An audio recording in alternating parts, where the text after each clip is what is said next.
What's up, guys? Welcome back to the channel. Today we're back on the 1978 Chevy El Camino. If you're new here, I swapped this car about 3 years ago, and there's a few videos on it on the channel, so if you've never seen it before, I invite you to go check that out. We're still working on just getting a few little things dialed in, and today I'm going to start off. I'm going to show you guys this. It's got a rear end swap to a 373 gear, and this rear end has metric 12 lug nuts, and the front has 7/16. And so what I'm going to be doing today is installing some new 7/16 lug nuts in this rear end, or lugs. And so that can get a little tricky because they don't technically fit. You can't just install them like you would normal lug nuts. And so what I'm going to do, they do fit in the hole kind of snug. They're just not tight enough to, actually use them properly. So I'm going to get everything cleaned up and put the new lug nuts in. And then I'm going to basically just weld them into place with a tack weld. And it'll be on the outside edge on each one. I'll show you that. And that way, if for some reason one ever needs to be changed out or anything, it'd be real simple just to grind the weld off right there and knock it out, put another one in. But we're going to accomplish a couple things doing this. One, these lug nuts are too short for the wheels he has. The 7/16 lugs were actually longer. And, I'm sure somewhere, somehow, somebody's got some metric 12 lug nuts with the correct knurl size and all that good stuff. But it's not very easy to find them. So I know they do sell some online. But it's just a little overkill buying like 2.5 inch studs for this thing. The ones I got are 1.75 inch, and they're plenty long enough for what we need. They're 7/16, and it should really only take a few minutes to go ahead and get those put in. So I'll get this side going and show you guys exactly what I've done, and we'll go from there.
Alright, now I've got to grind the head of this bolt down a little bit. I'm not sure why, because this came in the kit that the owner put in.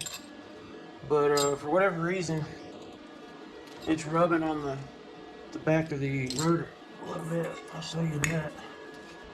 It's been kind of eating into it. Pretty good, actually.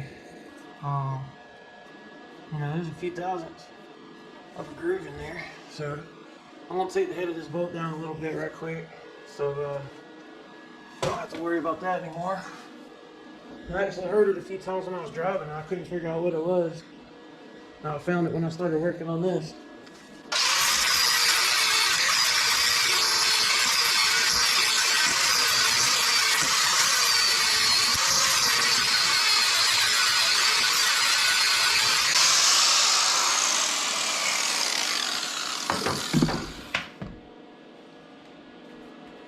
And just in case any of you are wondering, the bolt still works fine.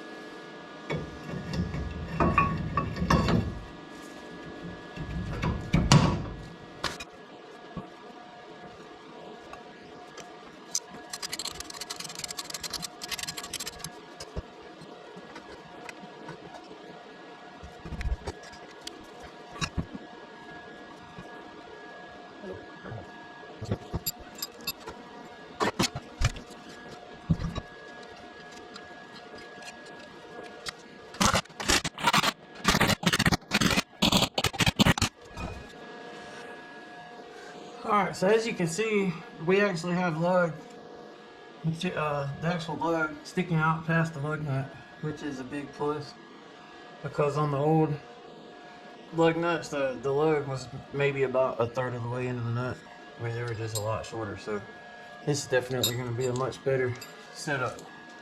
And to top it off, the front and the rear match now. So there you have it. That's how I decided to go ahead and do this. I don't know that I've ever really seen anybody else do it, but like I said, the lug nuts fit in the hole. They just weren't tight. So basically all the weld's doing is keeping the bolt from turning, you know, so you can tighten and loosen the nut.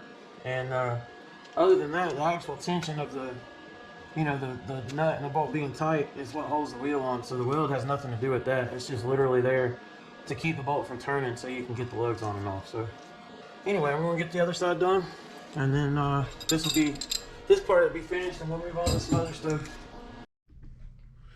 All right, guys. Now that we got all the stuff done on the back end, the next problem that we're having with this car is the interference from the Dakota digital dash with the computer, basically. So what's happening is if you're just driving around normal, it drives fine, but if you go wide open throttle, the dash speed sensor is tied into the computer, and somehow it's interfering.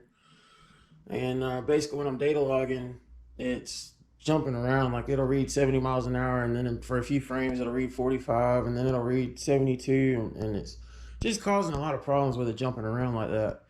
And so I just got started on it a few minutes ago. I almost forgot to grab the camera, but basically what I did is I disconnected the speed wire from the unit for the dash. You can see that right there. I'll try to get a little bit closer. So I disconnected the speed, hooked my digital multimeter up to it, and I wanted to verify where I wired it up, because it's been a few years ago. So what I had when I tested everything is I've got it tied into the green connector on the PCM. It's a P59, and it was going to pin number 21, which is the VSS high signal. And so the first thing I want to try, just to see if we can eliminate this issue, we've got two different speed signals. As you can see here, we've got a low signal and a high signal. So there's a 21 and a 20. Right now it's on the high signal. So I'm going to try moving that over to the low signal and see if we can get rid of that interference. It may just be, I'm not, I don't know everything about everything. So I don't know if the high signal, maybe the computer uses to control stuff, and the other one's for the body control module, or what the deal is. But I've run into a similar situation like this doing a 4L80 swap, and basically we had tied the feed for the relay to I can't remember which way it was, it's a PWM signal. There's a low and a high PWM signal, and we had tied to one of them and ended up having to switch it to the other one. I think originally we were on the high signal and we had to switch it to the low signal, and we were able to get everything to work properly. So I'm hoping that's going to be the situation here. So like I said, I'm going to move this over to the low signal and see how everything works. And if we're still having the same problem, unfortunately, I think what we're going to have to do is probably go to a GPS unit, or maybe explore possibly putting like a reluctor ring somewhere. I mean, this car doesn't have anti-lock brakes, so we can't use like an ABS sensor. That would be like the easiest solution. So I don't know. I'm just gonna see what's going on. I don't want to go into too much contingency plans just yet, because I'm pretty hopeful that changing this over to the low signal will fix the issue. But all I can do is try it and see what it does. And like I said, if that don't work, then I'll just come up with a plan C, I guess. So anyway, I want to get going on this wiring right quick, and then we'll go for another test drive. Alright, so we're about to find out if this thing will do a proper wide open throttle shift. The tune should be set up for that. So hopefully we're good to go. Currently, just to test everything, I've got the speedometer unhooked, and once I verify everything's good, then I'll hook that speed wire up, calibrate the speedometer, and all that good stuff with the dash, and make sure it's still wide open throttle shifts. So before, if you were just cruising along in Florida, it was shifting to third, but then it would also just shift right up into second and just bounce off the rev limiter. So we're about to find out right now if this thing will stay in third gear and ride up. Just want to make sure it does not sheriff right there. Way up there. I think we're good. We'll just make sure it doesn't shift in a second.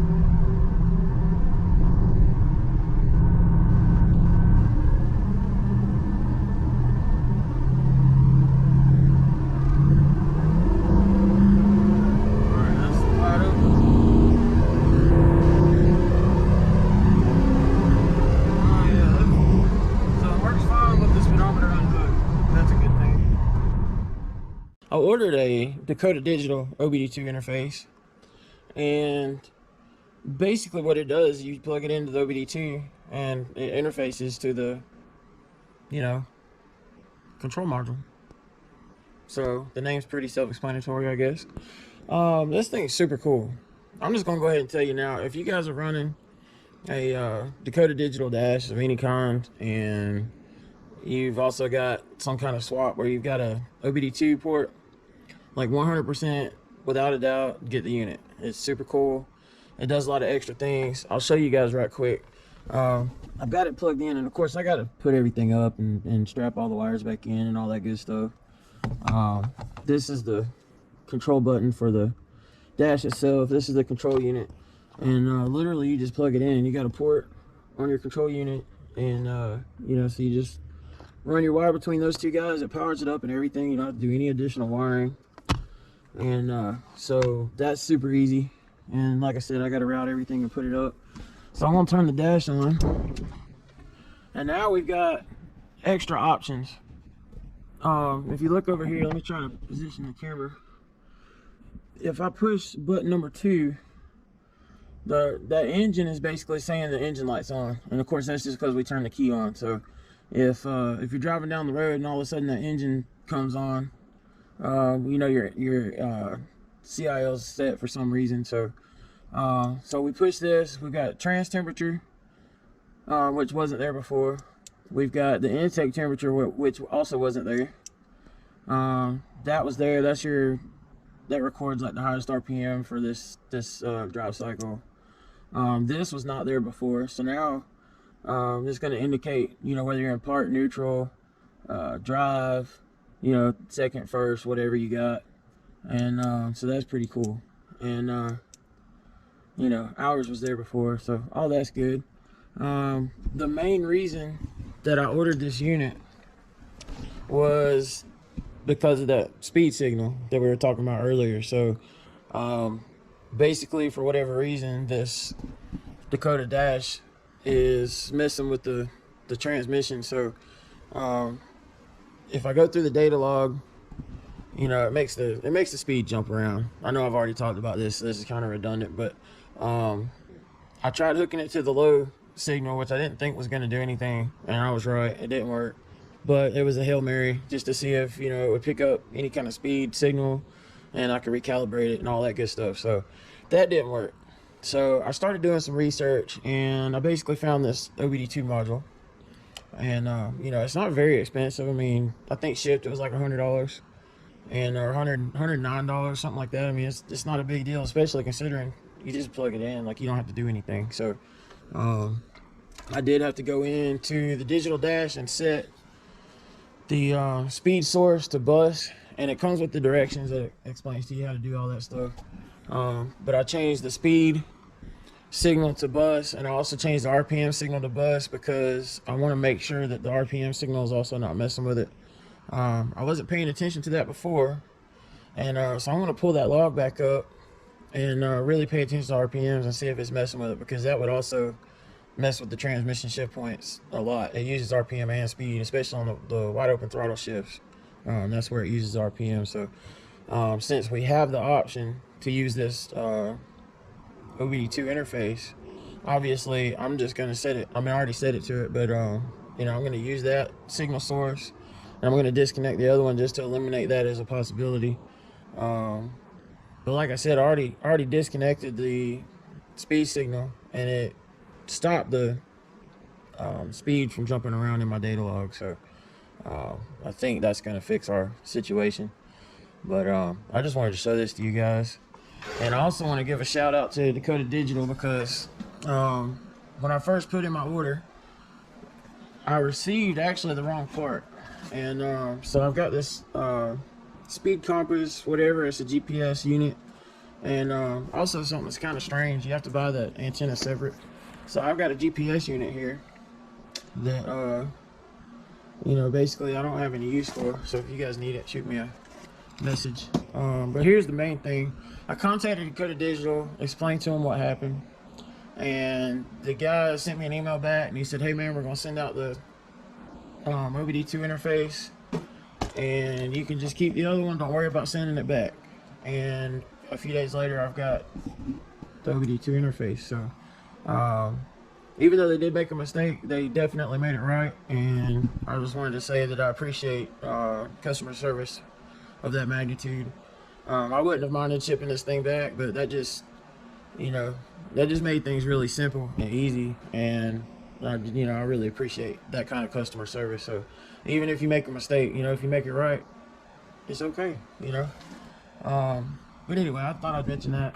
So I'm gonna get this stuff put back together, you know, suck all the wires up and all that good stuff, get everything put back in, and go for a test drive and see if we've got everything dialed in good. And that really should be it. Alright guys, I've got the data log slowed way down to like 0.1 speed, and I wanted to show you guys the vehicle speed, how it was jumping around, just so you have an idea. And so I'm gonna hit play here, and this is just a like second to third year pull. You can see 42, 45, 37, 40, 55, 34, 43, 57, 38. You know, so that's kind of what I was dealing with when the Dakota Digital dash was tied into the speed signal. And you know, that's what was causing the shift problem. So if you guys have any takeaway from this, you know, I really just hope I can help you out, basically. So you know, if you got a Dakota Digital dash and you're having problems with your transmission or something like that, this is probably, you know, gonna solve your problems getting this OBD2 interface, getting that signal unhooked from the computer. You know, that's the other main thing, is you don't want to just put it in there and get it working and set it to run off the bus. You got to unhook the signal from the computer, because it's going to keep doing it. So if you don't have a way to data log or something like that, and you know, like I said, you're having problems with your transmission speed shifts and all that kind of stuff, you're definitely gonna want to change this thing out. And the funny thing was too, is that the Dakota Digital speed on the dash wasn't doing that. It seemed to be working fine. It was the computer, the actual PCM for the engine, that was doing it. It was doing it inside the program. So when you were driving the car, the dash looked perfect. It never bounced around. So you know, if you're having the same kind of problem, it's most likely going to be because of that speed signal. So definitely get that OBD2 interface, get that wire unhooked from the computer, and you should be good to go. Give you guys another look.